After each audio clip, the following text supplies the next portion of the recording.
Approximately 10 months ago, I posted the first and so far only animation meme I have ever made to this channel. Almost immediately, I got an email that I'm sure many animation meme channels have received in the past.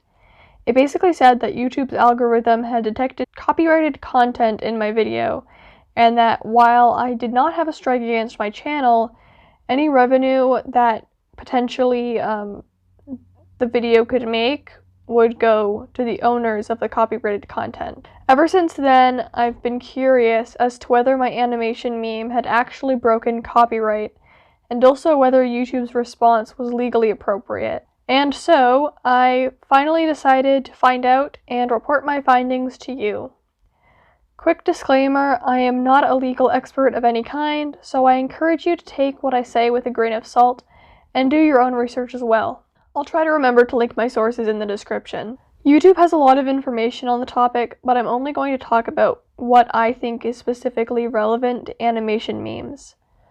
That means that there may be information out there that is helpful to you specifically that I won't cover, especially if your work is educational, commentary, or non-profit in some way.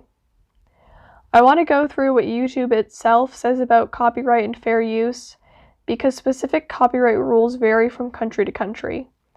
I highly suggest you look up the rules in your own country and compare them to YouTube's rules. I'll also be talking about some things you might be able to do to increase your chances for monetization. The first relevant excerpts I found were on YouTube's page about fair use. That page lists 4 factors of fair use. Factor number 3 is, quote, the amount and substantiality of the portion used in relation to the copyrighted work as a whole, end quote. The section reads, quote, borrowing small bits of material from an original work is more likely to be considered fair use than borrowing large portions. However, even a small taking may weigh against fair use in some situations if it constitutes the heart of the work, end quote. In the case of animation memes, it seems clear to me that the point of the video is the animation itself rather than the song, which is typically only a very short clip.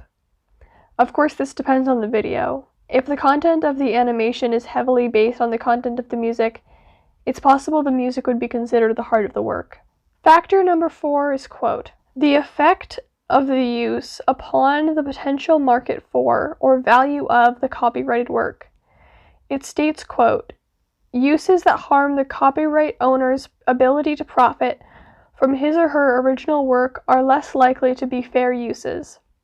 Courts have sometimes made exceptions under this factor in cases involving parodies. This, I think, is definitely a point in favor of animation memes. No logical person could argue that a chipmunked 30-second clip of Hotline Bling is going to hurt Drake's profit margin. Longer animation memes might have a more difficult time with this point, but I'm still absolutely certain no one is watching animation memes to get their music fix. Going back to factor number 3, the heart of the content is easily the visual element. The page also lists 4 myths about fair use. I'm going to be talking about number 4, which states, quote, if I add any original material I created to someone else's copyrighted work, my use is fair use, end quote. Under that heading, it reads, quote, even if you've added a little something of your own to someone else's content, you may not be able to take advantage of the fair use defense, particularly if your creation fails to add new expression, meaning, or message to the original. As with all other cases discussed here, courts will consider all 4 factors in the fair use test, including the quantity of the original used, end quote. So basically, if you're making animation memes and you want to be able to make money on them, you need to add a substantial amount of, well, substance to the work. The more you change the original meaning of the song with the visuals, the better. If your video does get a copyright claim against it, whether you want to dispute the claim is up to you.